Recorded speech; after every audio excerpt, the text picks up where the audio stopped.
சென்னையில் நடைபெற்ற வெல்லும் தமிழ் பெண்கள் நிகழ்ச்சியில் இத்திட்டத்தின் 2ஆம் கட்ட விரிவாக்கத்தை முதலமைச்சர் மு.க.ஸ்டாலின் தொடங்கி வைத்தார். இதன் மூலம் புதிதாக லட்சக்கணக்கான பெண்கள் இந்த திட்டத்தில் இணைக்கப்பட்டுள்ளனர்.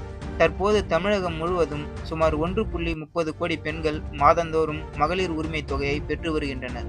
ஆனால் 2ஆம் கட்டத்தில் விண்ணப்பித்தும் சில தகுதியான பெண்களுக்கு இன்னும் உரிமை தொகை கிடைக்கவில்லை என்ற புகார்கள் எழுந்துள்ளன. இதை கருத்தில் கொண்டு எந்த தகுதி பெண்ணையும் விடுபடக்கூடாது என்பதற்காக தமிழக அரசு புதிய குறைதீர் முறையை அறிமுகப்படுத்தியுள்ளது. இதன் மூலமாக உதவித்தொகை கிடைக்காதவர்கள் மீண்டும் மேல்முறையீடு செய்ய வாய்ப்பு வழங்கப்பட்டுள்ளது. மகளிர் உரிமை தொகை கிடைக்காதவர்கள் அருகிலுள்ள இ-சேவை அல்லது CSC மையத்திற்கு நேரடியாக சென்று விண்ணப்பிக்கலாம். அல்லது www.kumt.in government.in என்ற அதிகாரப்பூர்வ இணையதளத்தில் குறைதீர்வு என்ற சேவையை தேர்வு செய்து ஆன்லைனில் பதிவு செய்யலாம். இதில் விண்ணப்பித்தவர் பெயர், குடும்பத் தலைவர் பெயர், குடும்ப அட்டை எண், கைபேசி எண் போன்ற விவரங்களை பதிவு செய்த பிறகு OTP வரும். அந்த OTP மூலம் உள்நுழைந்து ஆதார், ரேஷன் அட்டை, வங்கி விவரம் போன்ற ஆவணங்களை பதிவேற்றம் செய்ய வேண்டும்.